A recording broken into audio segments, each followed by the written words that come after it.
los vecinos.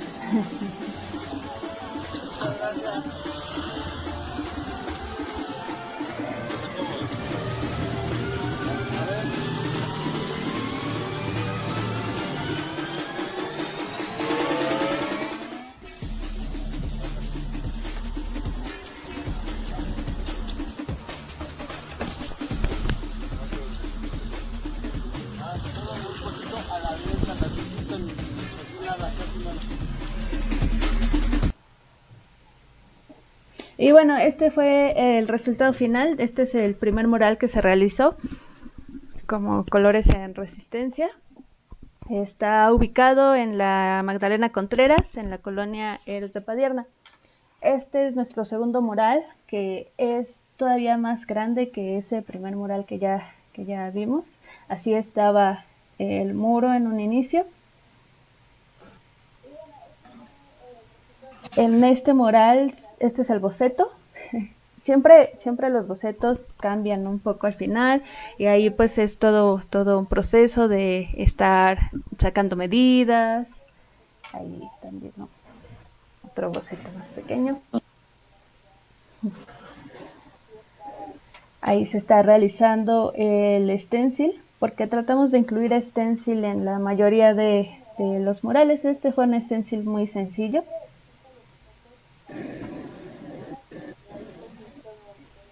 Y como les decía, aquí se requirió utilizar andamios. De hecho, fue un poco difícil porque los andamios no se podían mover por las láminas que vieron ahí abajo. Entonces se tuvo que hacer una especie de puente, que a mí me da muchísimo miedo. Entonces un amigo, el buen Bon, nos apoyó para pintar justo en la parte de arriba.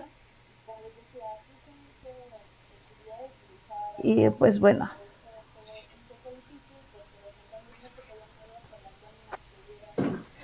ese día así dejamos el mural, como vieron en la última fotografía. El sábado por la noche los vecinos tenían una fiesta, entonces nosotros no nos percatamos de la intensidad de la lluvia hasta el día domingo, que llegamos al lugar y bueno...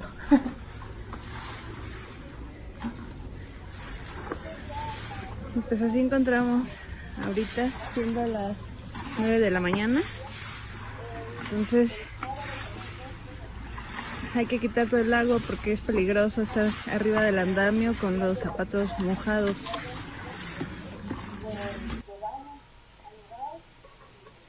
Se despintaron algunas cosas también, como pueden ver.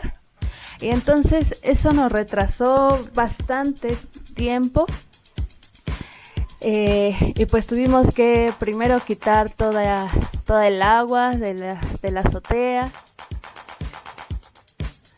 y pues volver a pintar lo que se había despintado.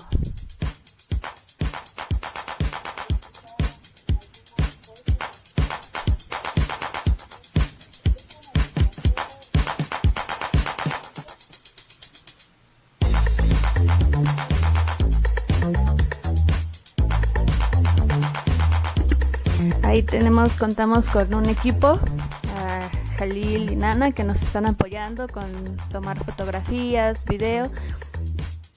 Pues de hecho este video es parte del trabajo que ellos están realizando con nosotros.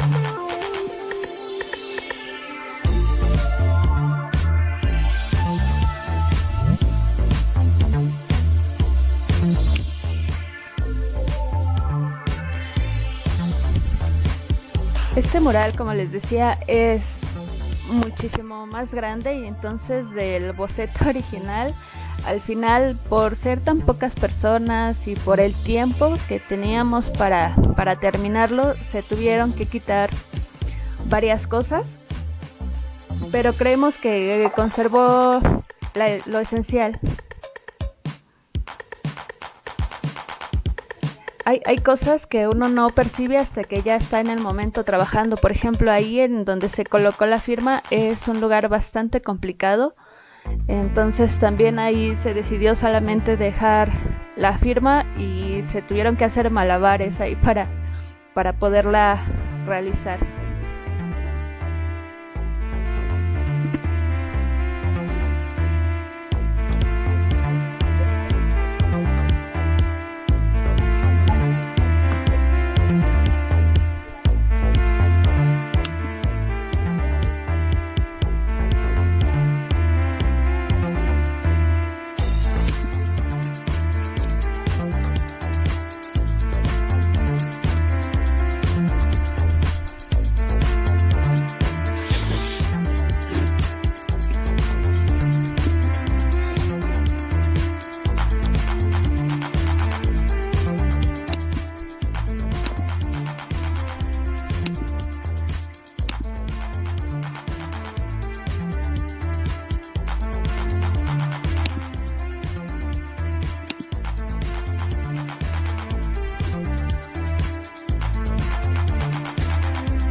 Y ese fue el resultado final, ya sin andamios, así es como se puede apreciar. Pues a mí me gustó mucho el resultado. Yo creo que fuimos un poco ambiciosos en cuestiones de tamaño y pues con el diseño, pero me gustó muchísimo el resultado. Creo que ese día también tuvimos mucho público. Había un examen de los de la escuela de aquí abajo y toda la gente que pasaba pues, muy interesada además nos estaban apoyando demasiado, ¿no? Nos mandaban buena vibra, nos saludaban, desde sus coches nos tocaban el claxon. Creo que a la gente le llama mucho la atención. Creo que el tamaño es impresionante también. Pues no están muy acostumbrados a ver algo así. Y pues a mí me gustó demasiado hacerlo, realizar este muro. Creo que era el muro que más tenía ganas de empezar a meterle mano, aparte porque pues solo fueron 3 días para la realización. Y pues bueno, ahorita estamos viendo ya, este es el boceto del tercer muro que vamos a ejecutar. Y este se encuentra en... ¿Dónde está Mitch? Igual también en la colonia Héroes de Padierna. Y estas son las fechas, todavía nos faltan otros cuatro murales y vamos a tener más charlas también para que no se pierda ninguna de nuestras actividades. Uh-huh.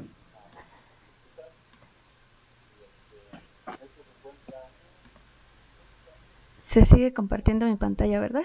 ¿Ya no? Ah, ya. Bien.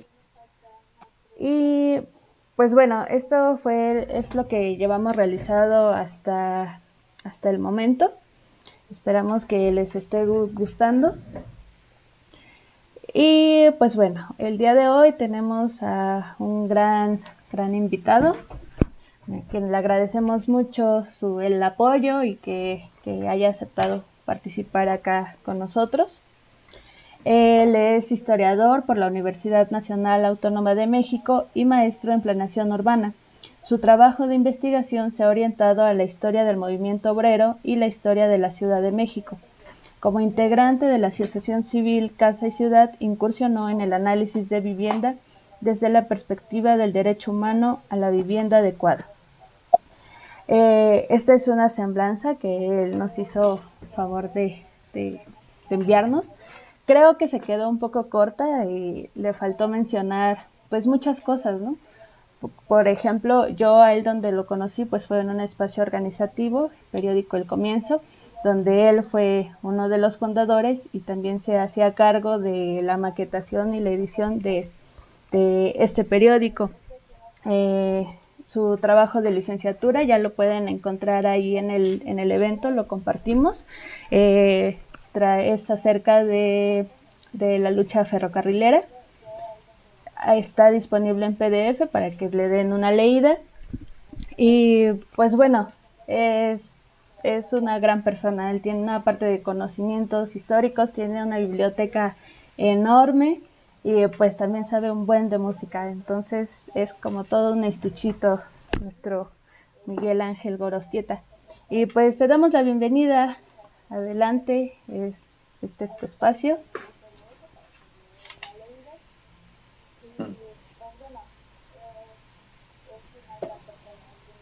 Para que nos platiques un poco de los muralistas mexicanos, el espacio urbano.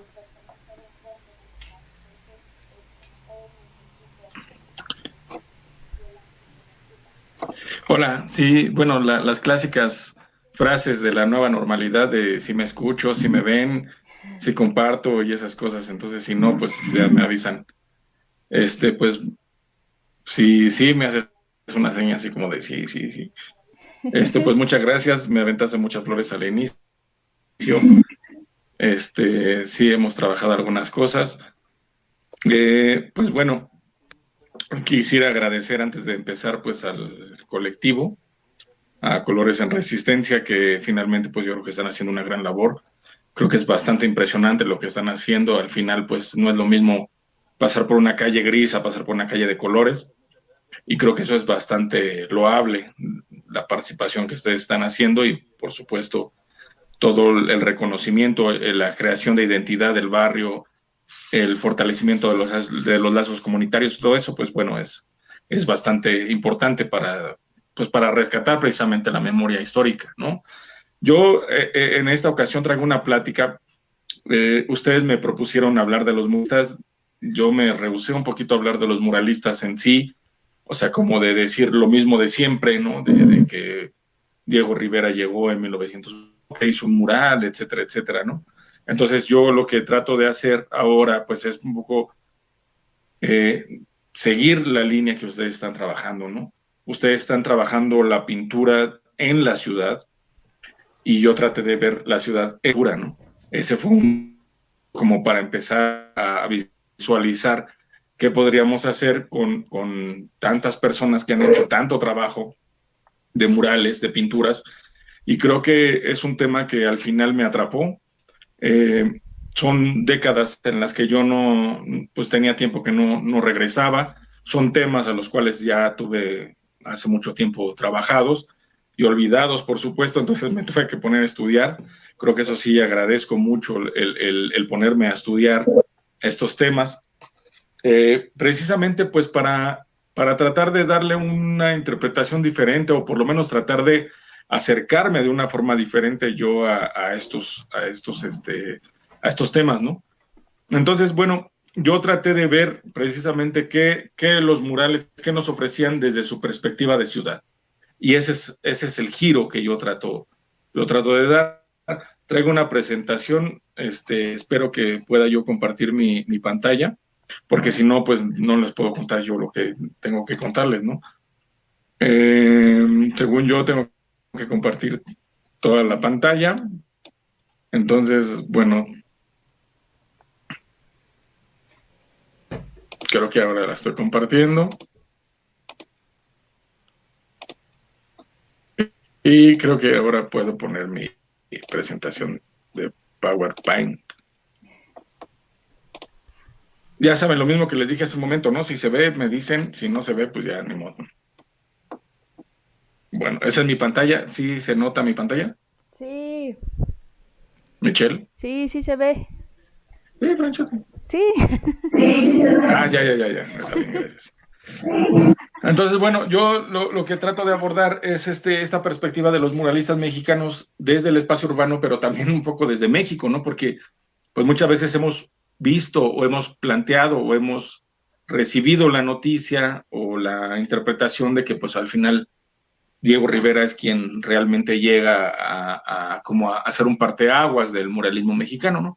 Y realmente, pues si uno se pone a estudiar un poquito, pues se da cuenta de que pues en realidad es un poquito al revés, ¿no? Sin duda, es el mural más importante que conocemos. Bueno, no más importante, sino más bien el que más gente ha visto, ¿no? O sea, si nosotros pensamos en un mural que todo el mundo ha visto, es este, ¿no? Entonces, realmente yo lo traté de poner para empezar y de preguntarnos, bueno, realmente qué significa el mural para nosotros como mexicanos, ¿no? Si nosotros vamos a la oficina del agua, si nosotros vamos a la oficina de Secretaría de Obras, si nosotros vamos a la Secretaría, bueno, en el municipio a desarrollo urbano, pues vamos a encontrar una serie de murales siempre. Es muy común, incluso hasta ahora hay concursos para hacer murales dentro de las oficinas de gobierno, pero realmente adoptar por parte de las oficinas de gobierno de los murales, pues en realidad es algo que hay que preguntarse por qué. Y creo, precisamente este mural de Diego Rivera, que está en el Palacio de Bellas Artes, creo que es uno de los murales precisamente más clásicos y que más personas han visto, ¿no? No es que sea el más importante, a lo mejor me equivoqué hace un momento, sino más bien es el más visto y el más reconocido dentro del muralismo mexicano, ¿no?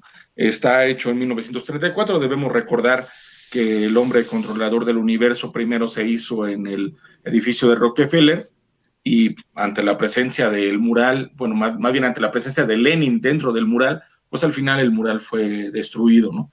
Y esta realmente es como una réplica dentro del Palacio de Bellas Artes, sin embargo no deja de ser un mural pues fascinante, ¿no? Casi barroco, ¿no? Donde jala las raíces precisamente para florecer dentro de una sociedad que puede ser hacia un lado o hacia el otro, ¿no? Yo creo que esa es parte importante dentro del muralismo mexicano, ¿no? O sea, un poco esta idea de socialismo barbarie creo que está presente en este sentido.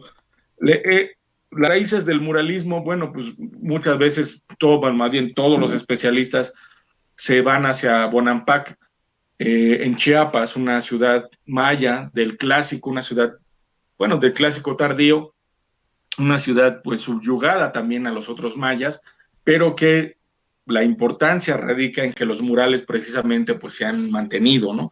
Se han conservado, incluso hay un azul, ese azul que estamos viendo, ojalá que se vea bien, es el azul maya, ¿no? Y que bueno, es un azul, o bueno, por lo menos es un pigmento que ha resistido la humedad, ha resistido diferentes adversidades de la naturaleza, incluso hongos, y eso es muy valioso precisamente para las personas que trabajan este tipo de pigmentos.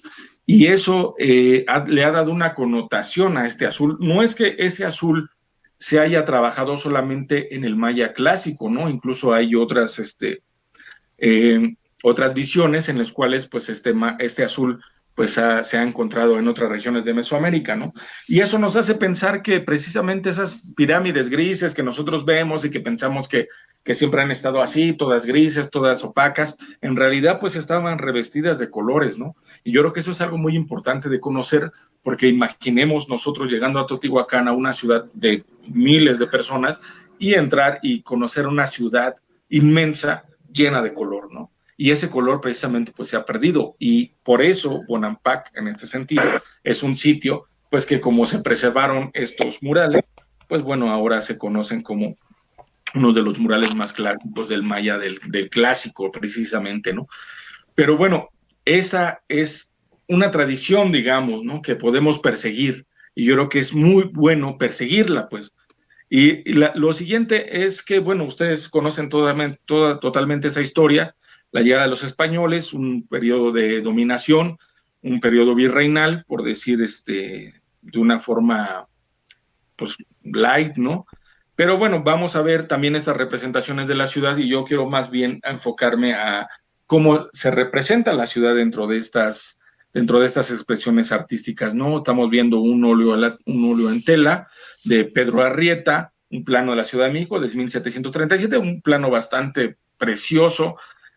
Ustedes deben de recordar, y seguramente ya lo saben, que en esos tiempos pues los mapas se hacían orientados, ¿no? ¿Esto qué quiere decir? Pues que el oriente quedaba hacia arriba.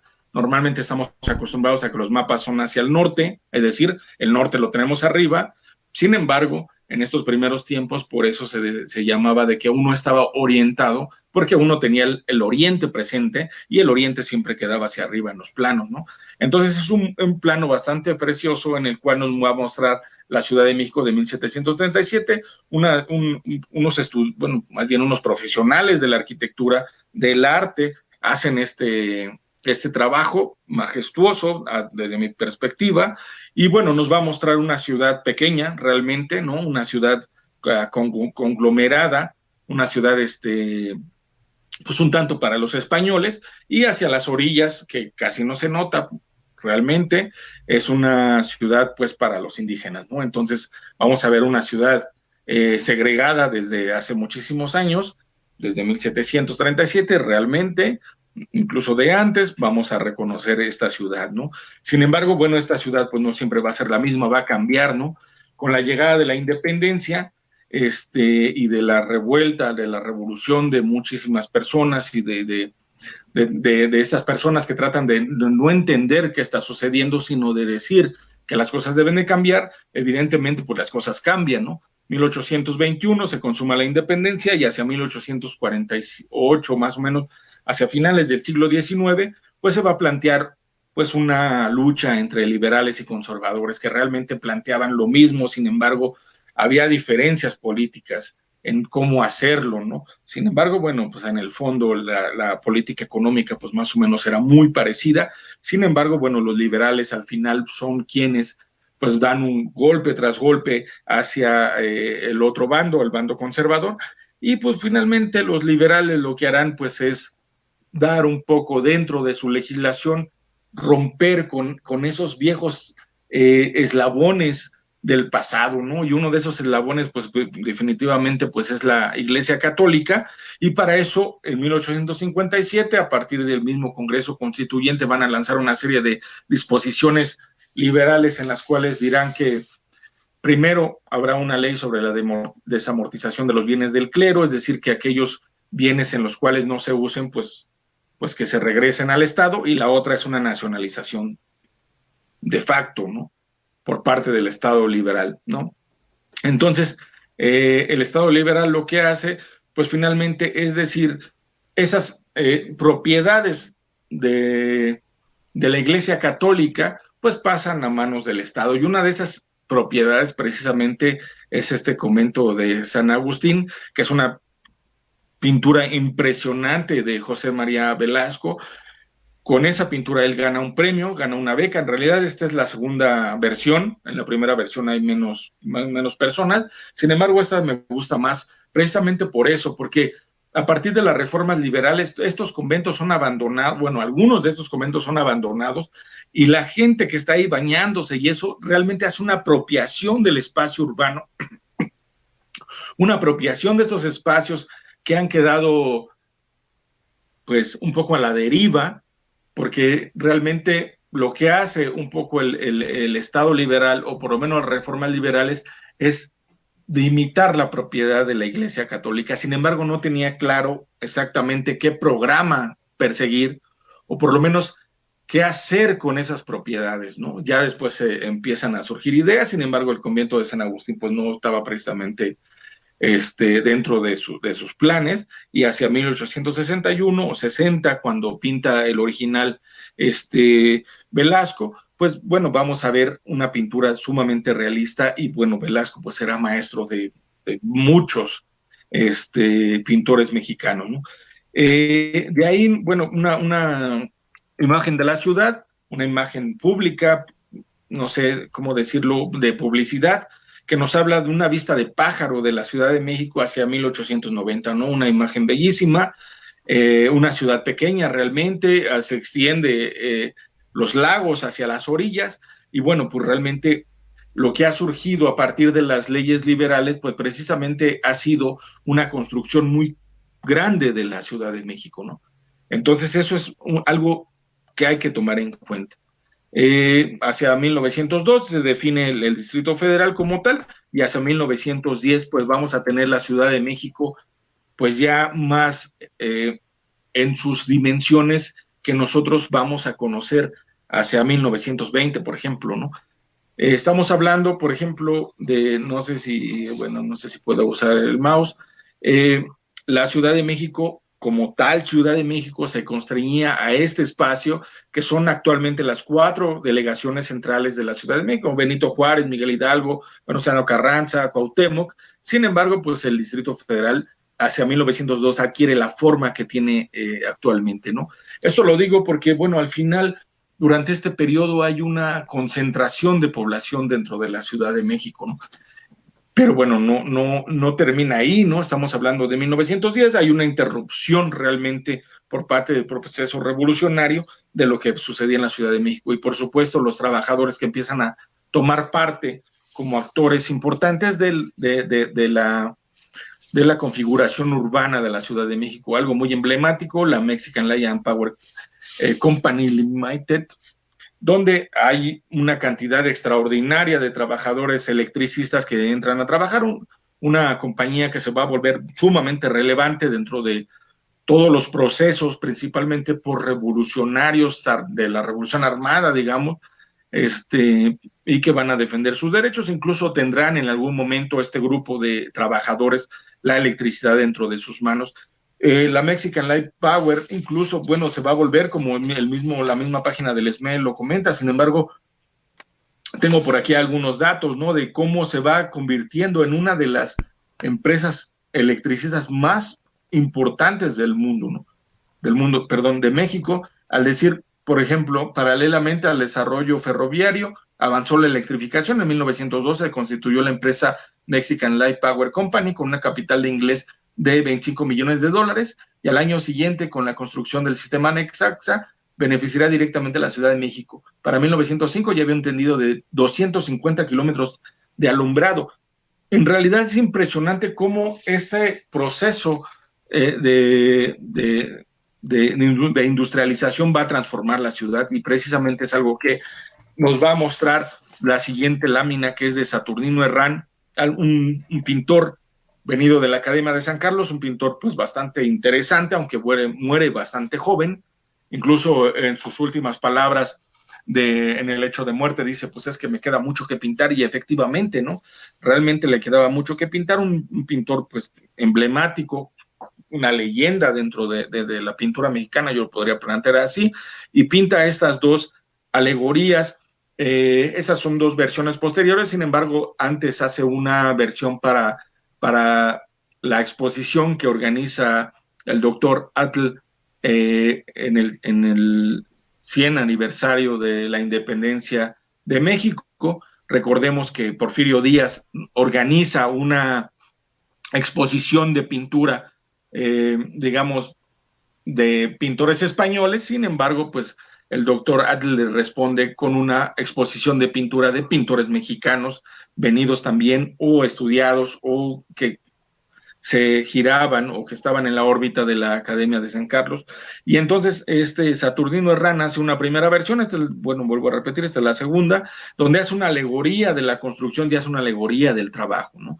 Lo importante de aquí, creo que John Lear lo dice muy bien, no es tanto estas figuras europeizadas de los trabajadores, ¿no? Porque al final pues tienen un tono de piel más claro, cosa que le preocupa bastante a Lear, cosa que a mí no me preocupa bastante. Sin embargo, lo que se muestra pues en realidad es cómo los trabajadores están construyendo la ciudad, y eso es algo muy importante, porque lo que hace Saturnino Herrán es generar o crear grandes dípticos en los cuales él va a mostrar cómo esta ciudad que se está transformando va a necesitar de trabajadores que sean trabajadores participativos, por lo menos en el ámbito de la construcción, ¿no? No hay un llamamiento, por ejemplo, y eso es algo que se ha repetido también en bastantes fuentes, no hay un llamamiento revolucionario a los trabajadores, sin embargo, pues sí vamos a ver los trabajadores en marcha, digamos, ¿no? En la construcción viva de la ciudad, y eso es algo bastante importante, ¿no? Incluso Lear se adelanta a decir que en la pintura del lado izquierdo, pues veremos pues, tal vez la construcción del mismo Teatro Nacional, ¿no? Que quedará inconcluso durante el proceso revolucionario. Sin embargo, bueno, vemos varias íconos, digamos, dentro de lo que él consideraba que era la cultura obrera naciente, urbana, entre ellos, pues, bueno, la relación con el fomento de la fuerza de trabajo, digamos, que es, pues, bueno, la mujer, dándole de comer al niño y que al final en conjunto van a construir una ciudad diferente, ¿no? Una ciudad que gira hacia lo moderno, hacia este tipo de cosas. Ante la respuesta, bueno, digamos que otra expresión de la misma época, a principios del siglo XX hacia la primera década, finales de la primera década del siglo XX, vamos a tener, por supuesto, a Posada, José Guadalupe Posada, bueno, él tiene infinidad de grabados, tiene infinidad de hojas, tiene infinidad de participaciones en revistas que se vendían entre los obreros, entre las clases más bajas, y vamos a tener una nota que se llama huelga de motoristas, ¿no? Entonces, bueno, hay un ultimátum, dice, de los huelguistas, conductores y empleados de tranvías. En realidad, él está mostrando este otro lado, ¿no? Así como la ciudad ha crecido y así como la ciudad se ha industrializado, pues en realidad vamos a tener también una expresión de descontento por parte de una clase específica que se está configurando, que se está conformando o que se está más bien robusteciendo, ¿no? Evidentemente, pues bueno, tenemos organizaciones mutualistas desde el siglo XIX, sin embargo, hacia el siglo XX vamos a ver expresiones más claras de organizaciones obreras y por supuesto que su ambiente será un ambiente urbano, ¿no? Entonces vamos a tener una huelga de motoristas, en realidad es una huelga de tranviarios y por supuesto pues los tranviarios, como vamos a ver en este plano, en esta imagen que ya es más posterior, que es de 1927, bueno, al final pues estaba la plaza de la Ciudad de México, imaginemos el Zócalo, y bueno, hacia dónde de una forma esquemática iban los tranvías, ¿no? Entonces, bueno, estamos hablando de que es un personal obrero que movía pues prácticamente a toda la ciudad, incluso aquí lo dice en en sus argumentos, de que bueno, al final pues todo se movía a partir de lo que ellos realizaban como trabajadores, ¿no? Entonces, eso es algo sumamente relevante y bueno, vamos a ver nosotros una imagen de la compañía de tranvías de México, ¿no? Y bueno, un gremio bastante fuerte, un gremio bastante duro para la lucha y que por supuesto va a configurar la nueva relación también urbana, ciudad, trabajador, que se va a dar en este periodo, ¿no? Y que se va a dar incluso durante toda la década de 1910 hasta 1920, que bueno, si bien no es como la década que haya marcado al obrero en México, sino más bien es una década pues también de una expresión campesina bastante fuerte y que incluso los campesinos darán también una configuración a la lucha armada de lo que conocemos como la Revolución Mexicana. Bueno, los obreros también empezarán a trabajar, a aglutinarse y a proponer cierto tipo de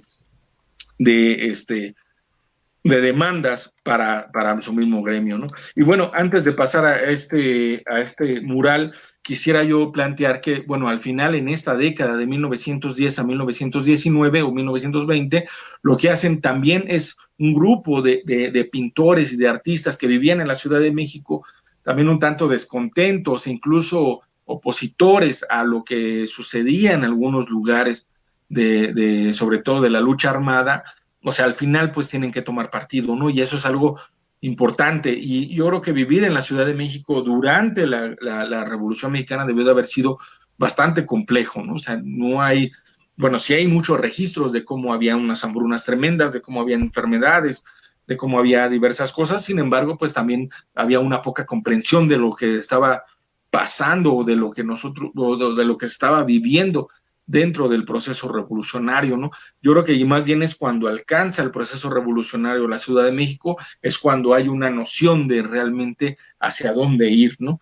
Sin embargo, bueno, creo que la Revolución Mexicana, como un grupo de movimientos, lo que hace es, es florecer o hacer florecer las artes bueno, más bien hacer florecer las artes dentro del Estado naciente, ¿no? Dentro de la sociedad que está naciendo, dentro de la sociedad que se está transformando, ¿no? Y eso hace la revolución. No solo la Revolución Mexicana, pensemos en la Revolución Rusa o pensemos en cualquier revolución en las cuales pues al final lo que se trata es de sacar el arte de los museos y plasmarla en las calles, plasmarla en los murales, y por supuesto eso se va a aderezar también con una tradición, no sé si mexicana, pero por lo menos había una tradición de apropiarse de los espacios públicos, y sobre todo de gobierno, en los cuales decir, bueno, aquí vamos a poner una iconografía de nosotros. Por ejemplo, en el caso liberal, estamos hablando de mediados del siglo XIX, hay una apropiación del Paseo de la Reforma a partir de poner estatuas, ¿no? A partir de cambiar el nombre, por ejemplo, ¿no? Cuestiones bastante simbólicas, sin embargo, que van a dar un aspecto de apropiación. Y eso me parece que pasa también un poco después de la Revolución Mexicana, bueno, por lo menos la fase armada, hacia 1920, cuando José Vasconcelos, como secretario de Educación Pública, va a pedir que estos muralistas pues puedan pintar estos espacios públicos de gobierno, principalmente lo que se conocería como la Escuela Nacional Preparatoria y que ahora es el Colegio de San Ildefonso, ¿no? Entonces, al final hay una petición de que pinten y de que se apropien de ese espacio y de que pinten algo que él está pensando en su mente, ¿no? Es decir, una especie de, ya se ha dicho muchas veces, unidad nacional, todo este tipo de cosas. Habría que investigar más si realmente eso es lo que él tenía en mente. Sin embargo, pues lo que él plantea pues es una serie de alegorías, ¿no? Las pinturas o los murales de San Ildefonso, bueno, no son los primeros, digamos, ¿no? Hay un debate ahí, incluso Raquel Tibol dice, bueno, es un debate pues efímero, ¿no? Porque, pues, o sea, ¿quién fue el primero? Pues da igual, ¿no? Sin embargo, pues realmente uno de los pioneros del muralismo, pues es Roberto Montenegro, con el Árbol de la Ciencia o el Árbol de la Vida, pintado hacia 1921, con un grupo realmente de pintores, de personas que estaban ahí, entre ellos uno muy importante, que ya lo veremos, es Javier Guerrero, quien era él era hijo realmente de un albañil, digamos que un descendiente también de la clase proletaria. Sin embargo, bueno, el mural que estamos viendo no es el que se pintó, es un mural reconstruido, y ustedes lo pueden ubicar aquí precisamente en lo que ahora es el Museo de las Constituciones, ¿no? En ese momento, cuando ellos lo pintaron, era una sala de conferencias. Aquí del lado derecho podemos observar una serie de personas sentadas oyendo a otras personas, ya hacia el fondo el mural en referencia. Y del lado izquierdo podemos ver el edificio, fue Museo de la Luz, ustedes pueden ir tranquilamente a verlo, hay muchísimas charlas, bueno, con eso de la pandemia las pasan en línea, sin embargo, bueno, en algún momento podemos ir a disfrutar también de esas charlas bastante interesantes y por supuesto de los murales. Ahora, Museo de la Constitución, ¿por qué? Precisamente porque el primer Congreso Constituyente de 1857, las primeras reuniones se realizan ahí. Entonces, por eso, después se pensó que podría ser un buen Museo de las Constituciones. Y por supuesto, ni qué hablar del actual Colegio de San Ildefonso, la arquitectura majestuosa precisamente podría albergar y dotar de un margen, de un marco a estos grandes muralistas que por supuesto a partir de 1921 pues empiezan a trabajar, ¿no? Sin embargo, uno de los primeros murales de 1922 es la creación de Diego Rivera, un mural bastante importante, bastante interesante. Por supuesto, es considerado uno de los murales precursores del muralismo mexicano, y el cual, pues, adoptará precisamente esta idea de acoplar la pintura hacia la arquitectura y recurrirá a una serie de elementos iconográficos, sobre todo del cristianismo, y va a generar pues una alegoría, precisamente un poco como lo planteaba Vasconcelos en su momento, y que realmente pues era el tipo que a él le interesaba, ¿no? Entonces, este es otro mural ahí mismo en el Colegio de San Ildefonso, y desde mi perspectiva y desde la perspectiva también de otros estudiosos del arte, este es un mural que rompe, digamos, con esta idea de hacer alegorías del cristianismo, de un poco de esos símbolos clásicos venidos de Europa, renacencistas, etcétera, etcétera. Y Jean Charlot, un francés que llega a la Ciudad de México, ¿no? Tiene algunas ciertas raíces mexicanas, va a pintar Masacre del Templo Mayor, y este es como con el mural con el que empiezo yo a hablar de la Ciudad de México, ¿no? La conquista de México, Tenochtitlan, hasta 1521. Todos sabemos y conocemos esta historia de dominación por parte de los españoles en contra de los nativos tenochcas, en los cuales pues están festejando, bueno, más bien están como en un ritual dentro del Templo Mayor, y bueno, cierran todas las puertas y al final pues los españoles los masacran sin que ellos puedan defenderse, ¿no? Sin embargo, bueno, aquí este mural pues es bastante importante e impresionante, ¿no? Porque bueno, Charlot aprovecha la perspectiva de la escalera precisamente para mostrar esta dominación de los españoles en la parte de arriba hacia los mexicas, ¿no? Y es algo que empieza a surgir y que se empieza a conformar y a configurar como algo muy trascendente dentro del muralismo mexicano, que es el rescate de lo indígena, de las raíces y de todo lo que nosotros traemos atrás, ¿no? Vuelvo a la misma argumento que daba hace un momento. No, cuando hay una revolución triunfante, por ejemplo, con la independencia, incluso con todo el movimiento preindependentista, pues al final hay un rescate también de lo indígena, ¿no? Entonces hay un regreso. Al final yo creo que la Revolución Mexicana también hace un regreso a estas raíces, porque pues también va a buscar una justificación política histórica dentro de estas raíces. No digo que yo no digo que esté mal, al contrario, yo creo que hay que aprovechar ese flujo para poder reivindicar a los pueblos indígenas que, por supuesto, después de tantos años, pues siguen en la misma situación de dominación, y ahora por los mismos mestizos, que al final, pues, es como esta reivindicación igual durante el siglo XIX, ¿no? Sin embargo, aquí creo que Charlot logra mostrar la viveza, la crudeza de una actuación de dominación en contra de un pueblo y en un lugar específico, ¿no? Y aquí yo me empiezo a referir, estamos hablando de la ciudad de Tenochtitlan y estamos hablando de un lugar en específico, el Templo Mayor, ubicado, como ustedes saben, a un costado de la Catedral Metropolitana de la Ciudad de México, ¿no? Entonces es un lugar emblemático, es un lugar donde Charlot ya lo está mostrando y que efectivamente pues está viendo un poquito más allá, ¿no? El mismo Charlot va a tener este grabado para ilustrar un poema de Manuel Maples que se llama Urbe, superpoema bolchevique en 5 cantos, de 1924, y dirá pues básicamente a grandes rasgos: aquí mi poema brutal y multánime a la ciudad, oh ciudad tensa de cables, de esfuerzos, sonora toda de motores y de alas, explosión simultánea de nuevas teorías, un poco más allá, en el plano espacial de Willman y de Turner, y un poco más acá de Maples Arce, ¿no? Impresionante realmente el poema, el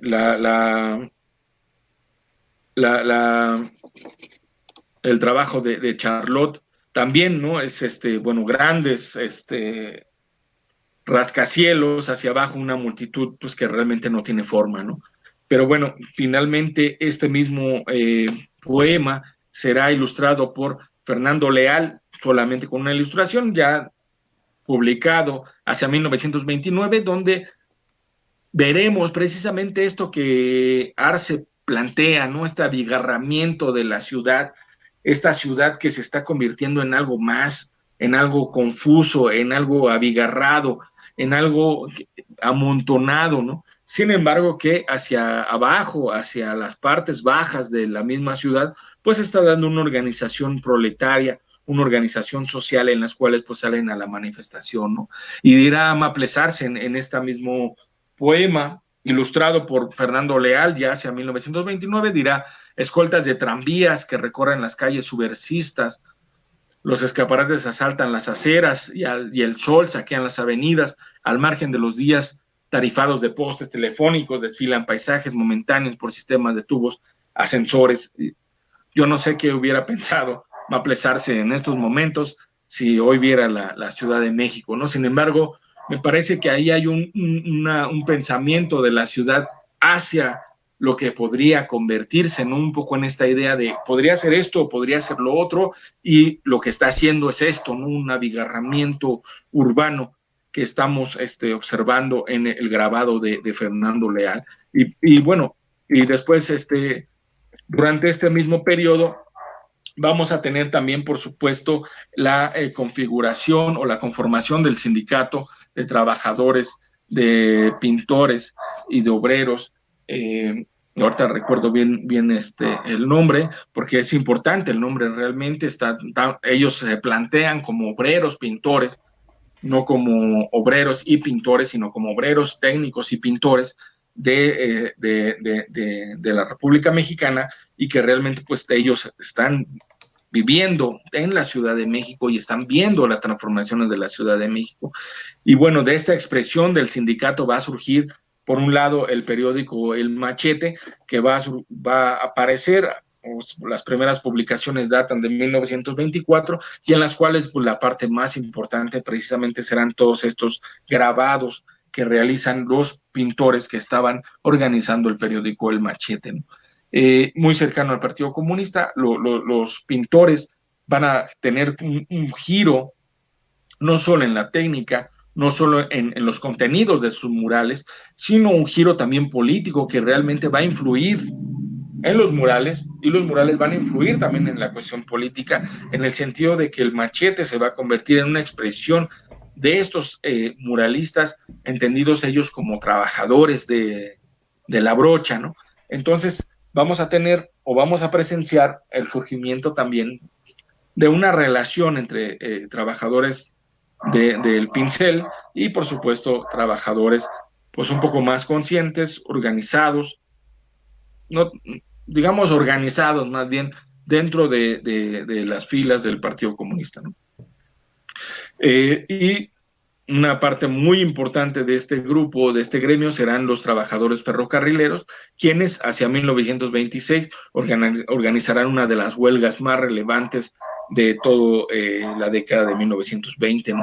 Habían sufrido, o habían tenido, o habían padecido más bien toda una serie de complicaciones para poder forjar sus sindicatos. Sin embargo, hacia 1921 habrían de construir una confederación confederación de sociedades ferrocarrileras, que hacia 1927 se transformará y allanará el camino para un sindicato de industria, ¿no?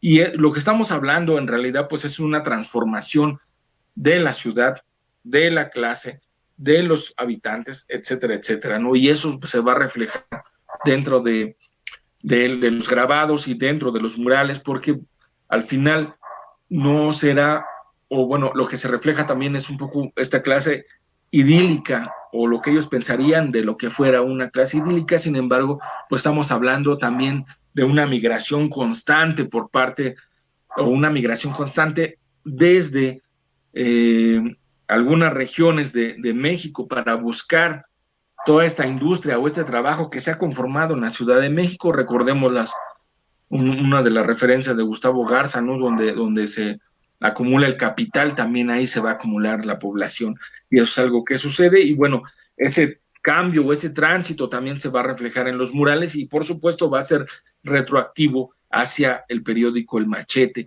Aquí vamos a tener una imagen bastante impactante de Diego Rivera, de entrada a la mina de 1923 al 24, donde pues vamos a tener una expresión bastante importante o fuerte de lo que es el trabajo de los mineros, ¿no? Entonces ya empieza a ver como esta crítica, ¿no? Un alejamiento de estas alegorías, de estos temas de antaño, de la creación, de estos temas un poco más ligados al clásico renacentista, y vamos a tener, por supuesto, pues ya algo más cercano a los trabajadores. Estamos hablando de un tránsito que tiene que ver con muchas cuestiones, no solo es el ambiente en el que se vive, sino como hemos visto, hay una tradición histórica también de retrato de los trabajadores, de cuestionamiento del sistema político, ¿no? Y bueno, uno de los trabajos más emblemáticos de Diego Rivera, y que para mí me parece un poco el reflejo de la ciudad que él espera. Estamos hablando del mercado de Tlatelolco, en el Palacio Nacional en 1945, y vemos una ciudad armónica, ¿no? Hacia el fondo, pues vemos realmente una ciudad idílica, utópica, ordenada, limpia, todo lo que ustedes puedan imaginar de una gran ciudad de Tenochca, y por supuesto la estamos viendo desde el mercado de Tlatelolco, es decir, nosotros estamos parados en el mercado de Tlatelolco y estamos comprando, y hacia el fondo vemos la ciudad de Tenochtitlan. Entonces, algo muy impresionante, porque si nosotros recordamos las crónicas de los españoles, incluso los mismos códices después de Sahagún, vamos a entender que el mercado de Tlatelolco era un mercado sumamente organizado, donde, bueno, ahora como en los tianguis de una forma más corporativa, pues te ponen un metro para ti y ya no puedes invadir el metro de otra gente, ¿no? Pero en esos momentos, pues realmente era algo parecido, pero era un respeto dado también por la autoridad. Sin embargo, pues ya se sabía que ese era tu espacio, ¿no? Incluso había espacios que se dedicaban a la venta de plumas, espacios dedicados a la venta de maíz, espacios dedicados a la venta de aves, etcétera, etcétera, ¿no?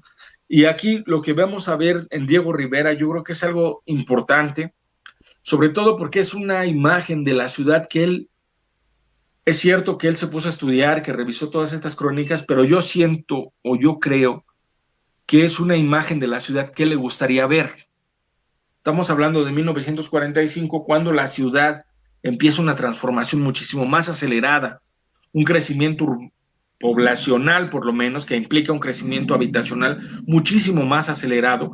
Y evidentemente para él esta ciudad va a funcionar como una ciudad a seguir, una ciudad ordenada, poco que se ve el abigarramiento de personas, la conjunción y que parece un desorden. Sin embargo, cada quien tiene su lugar, cada quien tiene su espacio, cada quien tiene su tiempo, etcétera, ¿no? Entonces yo creo que eso es algo relevante dentro del trabajo de Rivera. Y ya me voy a ir un poquito más rápido porque ya no sé ni cuánto tiempo tengo.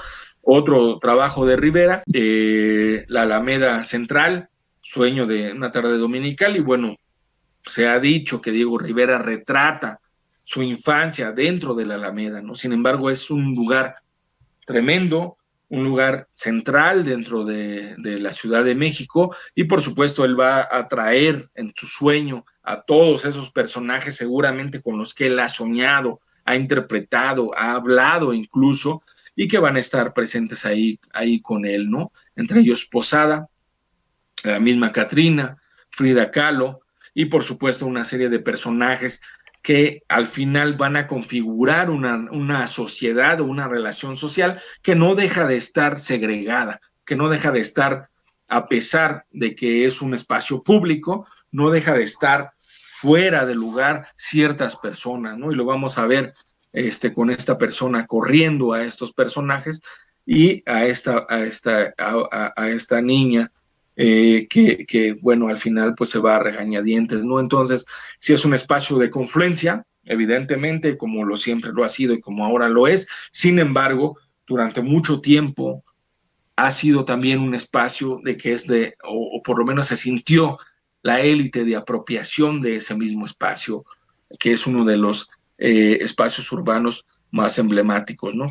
Y bueno, creo que esta es una mala imagen porque hacia el fondo se tendrían que ver el Palacio de, bueno, lo que sería el Teatro Nacional, igual como mismo Rivera plantea una sucesión cronológica dentro de sus personajes, también va a plantear una sucesión cronológica dentro de los edificios que él está planteando, ¿no? Entre ellos, pues el clásico kiosco que estaba emplazado en lo que hoy es el hemiciclo a Juárez, y que al final, pues este kiosco llamado Morisco, pues fue instalado en Santa María la Ribera, ¿no? Sin embargo, creo que esta no es la mejor imagen que pude haber seleccionado.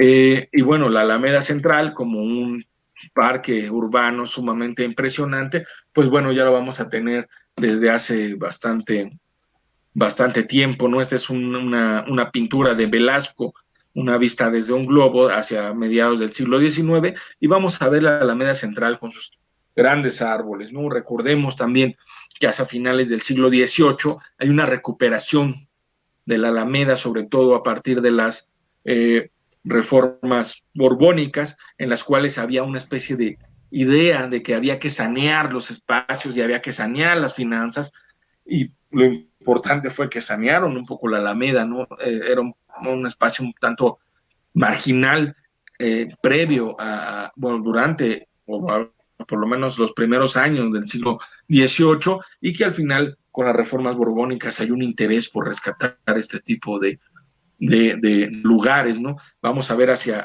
el fondo, cosa que ya no existe, pues lo que sería una especie de plaza de toros hacia el fondo, hacia lo que hoy conocemos como la colonia tabacalera, y toda esta parte, ¿no? Que seguramente ustedes conocen perfectamente. Aquí estaba el Caballito, que en ese momento era otro caballito, y que bueno, al final pues vamos a tener eso. Y finalmente, algo que me parece muy relevante en el sentido de la apropiación del mural con la arquitectura, o la simbiosis del mural con la arquitectura, y que es este ejemplo o este trabajo que hace Siqueiros en Foluforum, ahora le conocemos como Poliforum Siqueiros, terminado hacia 1971, en el cual pues realmente la arquitectura está pensada hacia la pintura, pero la pintura también está pensada hacia la arquitectura. Y no solo eso, sino que está pensada también hacia el emplazamiento urbano, ¿no? Es decir, está pensado sobre una de las avenidas más relevantes e importantes de México, que es la Avenida Insurgentes, y en la cual van a emplazar un artefacto arquitectónico que va a alojar una serie de murales con diferentes técnicas, ¿no? Y esto yo creo que es uno de los, también como que de la culminación de esta idea del mural adentrado de forma simbiótica con la arquitectura, y en la cual pues utilizarán diferentes tipos de técnicas, diferentes tipos de materiales para darle vida, para darle sentido a los murales, ¿no? A esta relación con lo urbano. Es decir, y creo que tiene mucha razón Lear en ese sentido, parece ser que los pintores, los artistas, piensan o saben que gran parte de su trabajo es para transformar la sociedad. Y yo diría que gran parte de su trabajo también es para transformar el ambiente urbano, ¿no? Es decir, transformar una sociedad que de por sí está cambiando, pero pues meter su perspectiva, ¿no? Meter su perspectiva artística, y eso es realmente lo que vale, ¿no? Sacar de los museos esos cuadros encuadrados ahí en marcos de medio metro por un metro, cosas de ese estilo, y sacarlos y meterlos en la sociedad y meterlos en las calles y darle sentido a una vida gris, a una vida fuera del arte en la cual nosotros nos estamos desenvolviendo. Yo creo que eso es algo bastante interesante de lo que hace Siqueiros en este trabajo, que por supuesto todos sabemos que esta obra está en peligro en estos momentos, ¿no? Y bueno, al final la reflexión yo creo que va en ese sentido, ¿no? ¿Qué estamos haciendo, no? Nosotros como trabajadores del arte, de la pintura, que nos hemos salido como aquellos viejos exponentes, nos hemos salido del caballete y hemos empezado a trazar estos colores y estas pinturas, estos trazos dentro de la ciudad. Yo creo que había que plantearnos 3 elementos importantes, ¿no? El primero, ¿dónde estamos pintando, no? O sea, qué sentido le estamos dando a la pintura, en qué lugares, en qué territorios. Yo creo que eso es algo bastante relevante. Y lo otro, cómo estamos reflejando la ciudad desde nuestra perspectiva, ¿no? O sea, yo he tratado de hablar de los pintores, cómo veían la ciudad, cómo la estamos viendo nosotros, ¿no? Como nuevos muralistas. Yo creo que eso habría que plantearnos y habría que reflexionar, sobre todo de cara a que nosotros estamos interviniendo en la ciudad y estamos transformando un espacio urbano, y hacia dónde lo estamos transformando, ¿no? Hacia la apropiación colectiva del espacio o hacia otro tipo de apropiación, ¿no? Hacia una apropiación individual, hacia una apropiación de la propiedad privada, etcétera, ¿no? Sin embargo, yo creo que Colores en Resistencia está haciendo un trabajo importante, impresionante, y va más bien en el camino de una apropiación colectiva del espacio y el romper con esos marcos, y al final pues tratar de sacar el arte a las calles. Y yo creo que eso es algo sumamente importante, y yo creo que es algo que tenemos que seguir fomentando e impulsando. Yo creo que con estas palabras termino. Ya no sé cómo terminar, pero bueno. Ya. Pues muchísimas gracias, Franchote. Sí, parte de la idea justamente de este proyecto es eso, ¿no? Generar, pues, no solamente una conciencia hacia las personas, ¿no? Para mí una imagen comunica y tiene un poder de comunicación bastante grande, ¿no? Vaya, el ejemplo más claro lo tenemos en Oaxaca 2006. Ante el cerco mediático que tenían, pues ¿qué hicieron? ¿No? Utilizaron las calles. Entonces, pues sí, es como generar una especie de equilibrio entre las personas que hacen la pintura, pero pues también de los que transitan por esas calles, ¿no?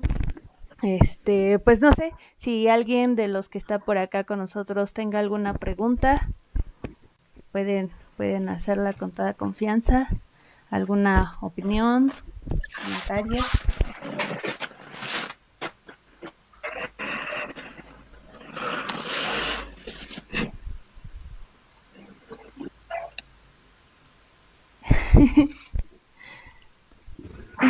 Hola.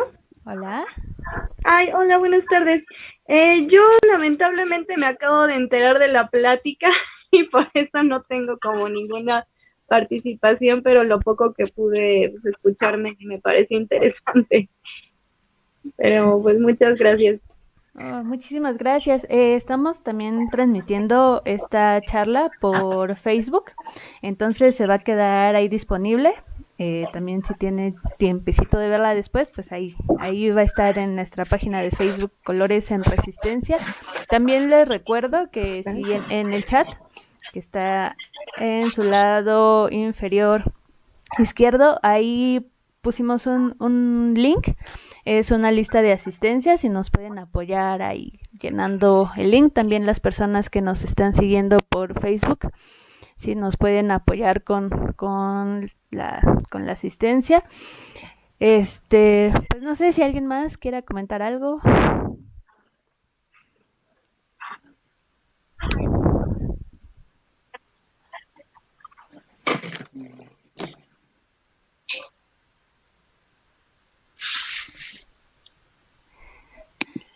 Bueno, yo tengo una pregunta. Buenas tardes. Hola.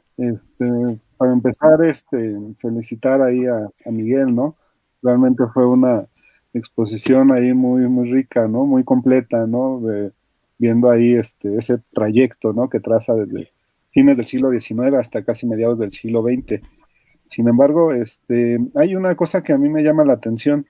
No sé cuál será tu opinión, Miguel, en el sentido de que hay como una visión demasiado urbanizada, ¿no? En estos pintores que estás dando, bueno, que pusiste ahí, ¿no?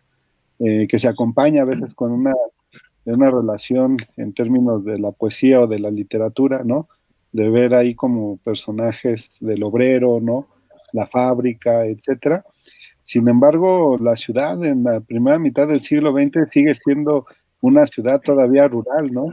Una ciudad en muchos aspectos campesina y tradicional. Entonces, ¿cómo conviven esas dos realidades, esos dos imaginarios, ¿no? De lo urbano y lo rural en esa digamos, síntesis que tú das de los muralistas y todo esto, ¿no? Porque Diego Rivera me parece que sería como un poquito lo contrario, ¿no? Estaría más pintando justo ese paisaje todavía campesino, ¿no? O totalmente campesino.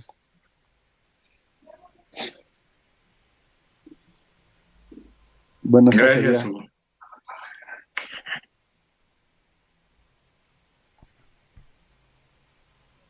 ¿Ya contesto o esperamos otra? Si quieres, responde, Franch, en lo que alguien más se anima. Ah, sí.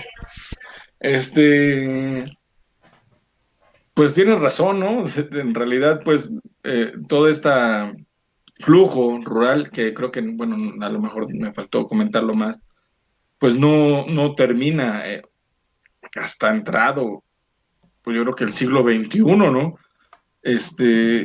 Sí hay como una expresión o hay una configuración rural dentro de la Ciudad de México, pero dentro de los pintores hay como diferentes ideas, ¿no? O sea, sí vas a retratar lo que estás viendo, pero también vas a retratar lo que quieres ver. Y esa es una situación bastante compleja, ¿no? Porque tú lo que quisieras ver es un proletariado fuerte, organizado, bolchevique, a las puertas del Palacio de Invierno, ¿no? Entonces, bueno, pues eso no es tampoco tan, es un deseo que puedes tener, o ¿no? Un proletariado industrial, no este artesanado, no esta migración de lo rural a la ciudad, donde pues siguen teniendo sus mismas vestimentas, siguen reproduciendo tal vez sus mismos hábitos, siguen reproduciendo también sus mismos miedos, culturas, etcétera, ¿no? ¿Cómo conviven? Pues no lo sé, ¿no? O sea, pues yo pensaría que sí hay una idealización del proletariado, pero yo creo que también hay una transformación del proletariado que me parece que no es tan claro dentro del mismo muralismo, ¿no? O sea, porque dibujas a unos o dibujas a otros, pero en el tránsito, es decir, en la mitad, pues es así como de, bueno, ya que dibujo, ¿no? O sea, le dibujo la mitad, las patitas para abajo, las patitas para arriba, ¿no? Eso es algo, creo que hay que discutirlo y hay que reflexionarlo, porque es difícil saber ellos qué estaban pensando, ¿no? Yo creo que el rescate que se hizo en el CEMUS de los textos de Raquel Tibol son bastante relevantes en esos términos, pero es difícil saber qué estaban pensando de esa misma clase, ¿no? O qué clase estaban idealizando, ¿no? Entonces yo creo que la mitad es una idealización y la otra mitad, pues, es una pintura también basada en la técnica, ¿no? O sea, basada en qué me va a funcionar dentro de esta pintura. Yo creo que esa es una parte de la realidad, de la representación idealizada, como idealizan la ciudad. Pero la otra parte también es lo que ellos están viviendo en esa realidad, porque si tú notas los trabajos de Saturnino Herrán, sobre todo en esta parte de la primera década del siglo XX, pues te vas a dar cuenta de que son obreros europeos casi, ¿no? O sea, clásicos, ¿no? Sin embargo, pues los obreros o los trabajadores que estaban construyendo el Teatro Nacional, pues no eran esos obreros, ¿no? O sea, eran obreros justamente como tú lo comentas, de obreros que vienen desde el campo a construir la ciudad, ¿no? Y yo creo que eso es algo muchísimo más rico y eso es algo que precisamente por esta idealización de estos obreros desde el de finales del siglo XIX, de una configuración de la clase obrera que muchos lo han comentado, pues como marchando, ¿no? Hacia la toma del poder, pues realmente no era así, ¿no? Estamos hablando de otro tipo de trabajadores, de otro tipo de configuración de la clase obrera y por supuesto también de otro tipo de representación que me imagino, no lo sé de cierto, habría que revisar muchísimas más fuentes, otro tipo de representación que para los pintores era otra clase obrera, ¿no? Es algo bastante complejo, ¿no? Entonces creo que yo por ahí la dejaría, ¿no? Gracias. ¿Alguien más que tenga alguna duda, comentario, sugerencia? ¿Todavía puedo hablar? Sí. Adriana, di algo, por favor. No te rías. Hola, Sí me hola. quedé. ¿Qué decir? Bueno, yo soy Adriana Lozano, yo soy artista visual, amiga de este muchacho, por eso llegué hasta acá. Y bueno, estaba viendo el proyecto, los murales que presentaban al principio, se me hace algo bastante interesante. No me deja de recordar pues este proyecto que hacen en las favelas, ¿no? De empezar a pintar el barrio, de llenarle de colores como lo menciona Miguel. Sin embargo, ahorita que se está mencionando esta idealización del artista, también hay que entender que, bueno, la Academia de San Carlos es una academia, o sea, se pintaban y las clases eran agarrar un monigote de yeso de las esculturas griegas o de estas esculturas que generalmente conocemos, que todavía se pueden ver ahí en la Academia de San Carlos cuando la vuelvan a abrir. Y eso era lo que se dibujaba. No se dibujaba tanto lo que ves. Uno aprende a dibujar estas cosas de yeso y entonces por eso cuando te dicen pinta un mural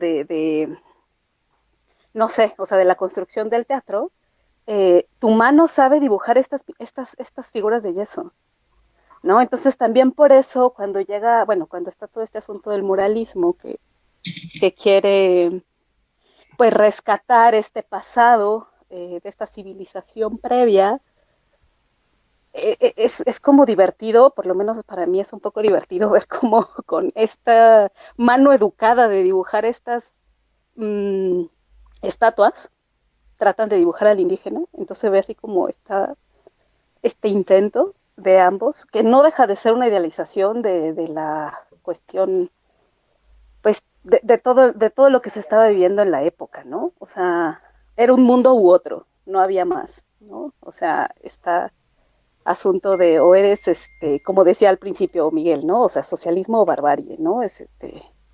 Cuando pues en realidad nosotros vivimos una situación bien distinta, ¿no?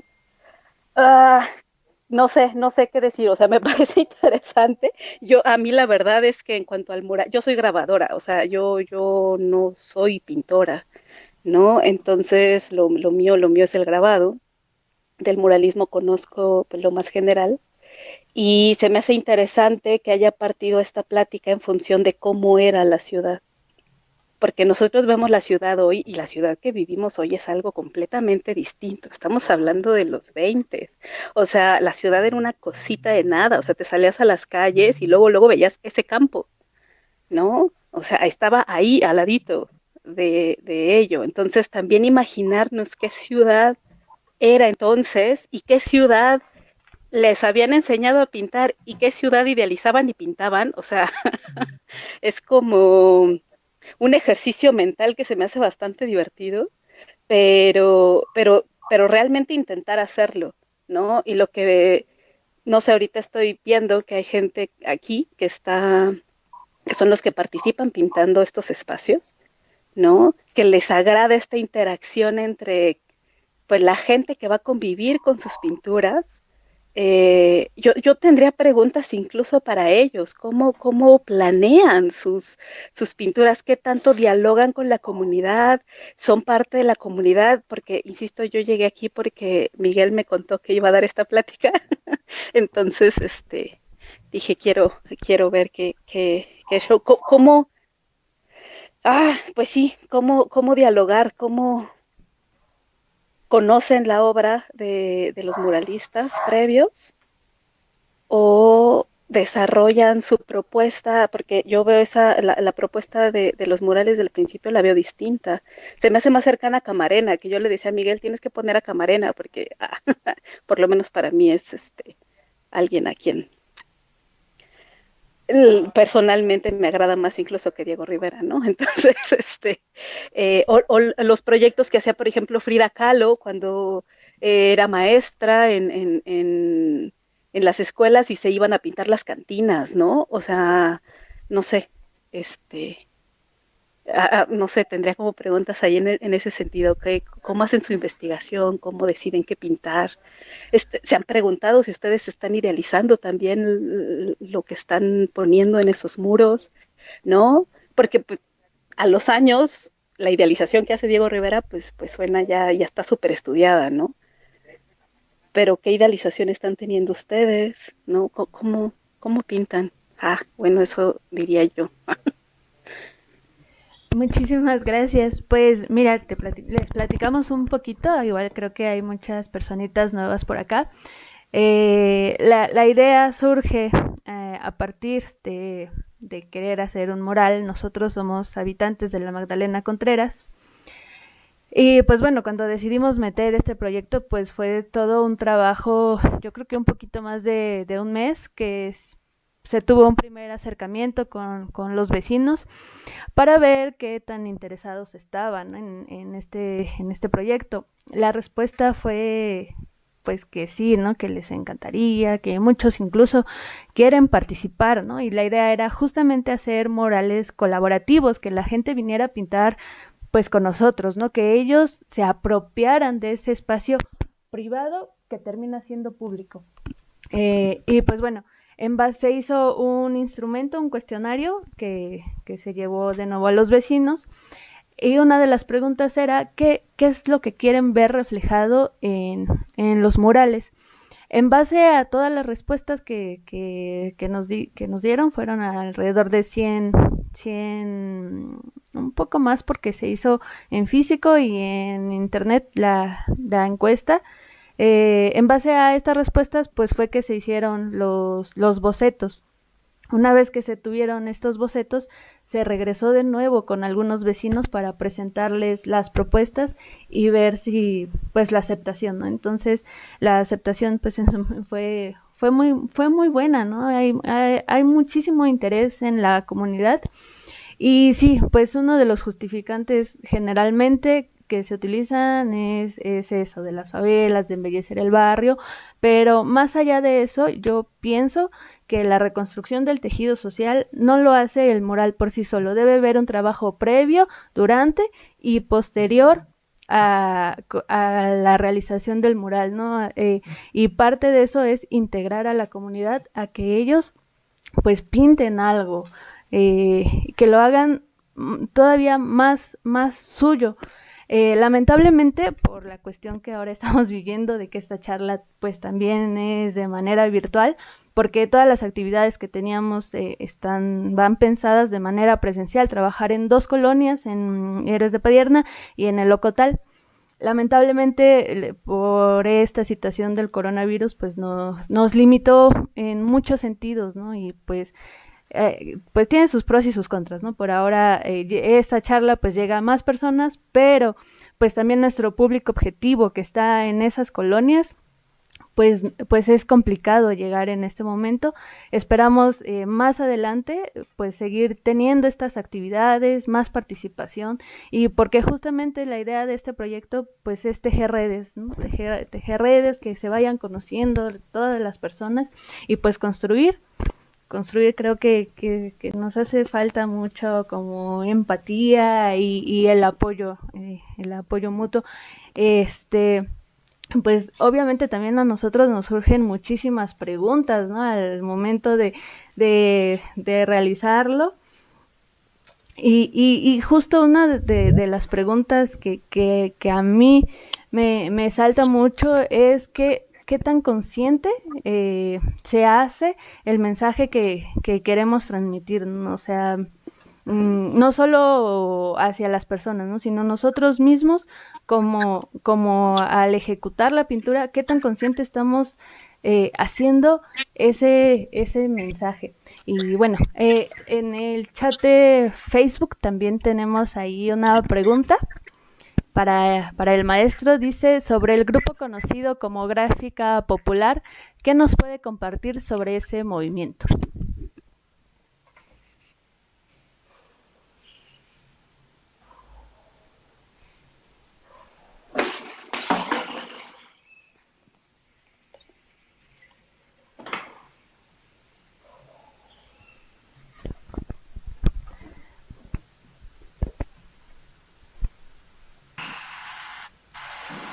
Bueno, hola.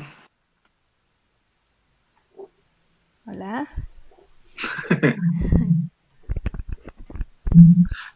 Ya te vi. Sí, nos preguntan sobre la Hola, sí. gráfica popular. Es que como que tu micrófono está No, pues fallando. hay, yo creo que,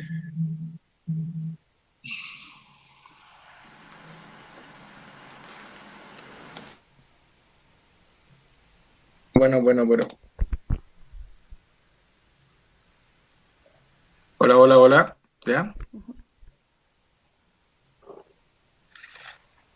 Ya, pues, con lo que decía Adriana, ¿no? Creo que es bastante relevante lo que está planteando y las preguntas que les hace a ustedes, y yo creo que es como con la reflexión con la que yo terminaba en el sentido de nosotros, bueno, ahora cómo se está viendo eh, el mural, cómo se está viendo la pintura, cómo está viendo el graffiti, cómo está viendo esta participación colectiva que ya Michelle comentaba en el sentido de decir, bueno, pues al final los bocetos se colectivizan y se discuten y se aplican, ¿no? Eso es bastante complicado, ¿no? Porque el diseño, pues no le parece a todos nunca, ¿no? Y entonces eso es algo difícil, ¿no? Sobre todo para un artista que está acostumbrado a trabajar solo, ¿no? En el sentido de decir, bueno, yo hago lo que yo quiero y pues ya, ¿no? Yo pinto lo que yo quiero y si les gusta bien, si no, pues no, está bien. Y así le hacen muchos, ¿no? O sea, incluso los arquitectos, ¿no? Una gama variada de personas creativas que hacen ese tipo de cosas, ¿no? Sin embargo, pues yo creo que hay que buscar las formas, ¿no? O sea, yo creo que hay que buscar las formas en las cuales la recepción de parte de la comunidad pues sean otras, o la forma de ligarse a la misma comunidad o al mismo trabajo dentro de la comunidad. Creo que eso va a cambiar la diferencia o va a ser la diferencia, ¿no? Si nosotros recordamos en los murales en la Escuela Nacional Preparatoria, hoy San Ildefonso, pues realmente pues fueron difíciles, sobre todo dadas las críticas y dadas las agresiones físicas incluso en contra de los muralistas por parte de los estudiantes, ¿no? Entonces, eso no sé si ustedes lo hayan experimentado realmente, pero puede ser el caso, ¿no? Puede ser el caso que la comunidad pues no les guste su trabajo y que digan, oye, carnal, a mí me gusta que se vea el pinche, ay, perdón, dije una mala palabra, que se vea el ladrillo así pelón, ¿no? Y eso es lo que me gusta, ¿no? Sin embargo, bueno, eso es algo que también hasta cierto punto se negocia, ¿no? Y dentro de la ciudad o del espacio urbano también hay una serie de negociaciones y un manejo de poderes que hay que tomar en cuenta. Y yo creo que eso es algo relevante, sobre todo dentro del trabajo del arte, porque pues no, de repente uno puede idealizarlo, también como decía Adriana, uno puede idealizar el trabajo que ellos hicieron o el trabajo que podrías hacer y decir, bueno, yo soy un artista y hago lo que yo quiera y pues me vale, ¿no? Sin embargo, pues te vas a enfrentar a una serie de condicionantes de la sociedad, del Estado, del poder, etcétera. Y del taller de gráfica popular, bueno, pues sí, sé pocas cosas, ¿no? Realmente, yo creo que ahí si me pasas el dato, después podría platicar con el compañero o la compañera, porque si ahí sí se la debo, ¿no? Tal vez Adriana, que se está riendo, podría decir más cosas que yo de gráfica popular, pero bueno, digamos que ahí sí, estoy en la línea. Bueno, Pero si Adriana le contesta, ya que se está riendo de mí, estaría chido.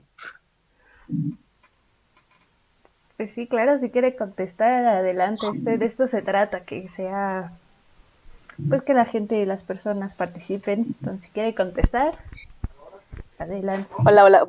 Híjole, pues es que el taller de gráfica popular es emblemático en México, ¿no? O sea, yo entro a la Facultad de Artes pensando en, como muchos, o bueno, como en general, que el arte es la pintura, ¿no? O sea, uno agarra un libro de historia del arte y sale pintura, la historia de la pintura, ¿no? Entonces, y de la pintura, pues digamos, aceptada por Occidente, ¿no? También. Entonces, el taller de gráfica popular pues surge con estos grandes nombres que conocemos, aunque yo debo reconocer que yo los conocí hasta la facultad, ¿no? Que es Leopoldo Méndez, Raúl Anguiano, yo soy particularmente, podría decirse que coloquialmente fan de Leopoldo Méndez de una manera importante, y es cuando yo conozco este movimiento de la gráfica que se dedican, no necesariamente como el mural, pero yo creo que sí tienen un contacto muy directo con la gente, porque los periódicos obreros, el Machete, digamos que su antecedente es Posada, ¿no? Entonces se dedican a hacer las imágenes para la gente, para el movimiento obrero, para las huelgas, y aparte son artistas maravillosos, ¿no? Que trabajaban en conjunto. A mí me gusta mucho cuando te pones a leer del taller de gráfica popular, que está Leopoldo Méndez así en una especie de asamblea enseñando sus bocetos en el piso para que la gente opine de ellos y pues bueno, se puedan realizar, ¿no? O sea, se puedan publicar, porque casi siempre en publicaciones y demás. A nada de la pandemia en el MUNAE estaba una exposición justo del trabajo de varios del trabajo del taller de gráfica popular, que estaban muy conectados con los movimientos obreros, ¿no? Pues como se dice, con la clase proletaria de México. Entonces, a mí particularmente se me hace muy cercana, mucho más cercana las imágenes de la gráfica popular y por supuesto del taller de gráfica popular, que a veces los murales, ¿no? de Rivera, que son los que siempre nos manejan. Entonces, pues bueno, no sé, ¿qué más podría decir? No, ¿no? Sería meterse en el MUNAE, está en el Museo Nacional de Estampa, está pues casi siempre, ¿no? Tienen un gran acervo de todo este trabajo al que se pueden acercar y constantemente ahora en este asunto de las redes sociales, de las que yo estaba peleada, pero ahora pues ya no lo estoy tanto en este asunto. En Instagram están sacando constantemente artistas y casi siempre del taller de gráfica popular, porque es emblemático de la estampa en México, ¿no? Y pues bueno. Muchísimas gracias. Y pues bueno, ya se nos acaba el tiempo. Entonces los quiero invitar a la próxima charla va a estar muy interesante. Tenemos de invitado a un integrante del colectivo La Pistola. Este colectivo formó parte de Ázaro en el movimiento de 2006 en Oaxaca. Entonces, para que no se pierdan esa charla, que es el 5 de septiembre, igual a las 17 horas, por aquí por Jitsi Meet. Nuestra siguiente actividad es la siguiente semana, es el mural, el boceto amarillo que les presentamos hace un rato. La próxima semana, 28, 29 y 30, lo vamos a estar pintando. Vamos a tener transmisiones en vivo por nuestra página de Facebook. Y el mismo 30 de agosto tenemos una proyección por nuestro canal de YouTube. Vamos a transmitir el documental Un poquito de tanta verdad. Es acerca del movimiento en Oaxaca del 2006, para que ahí no se lo pierdan. El documental 30 de agosto a las 9 de la noche, a las 8 de la noche, por nuestro canal de YouTube, Colores en Resistencia. Y pues les recuerdo de nuevo la lista de asistencia, que nos apoyen mucho con eso, por favor. Y pues que compartan nuestras redes sociales, se suscriban, activen las notificaciones. Y pues que sigan participando en nuestras actividades. No sé si alguien más quiera comentar algo ya para ir cerrando.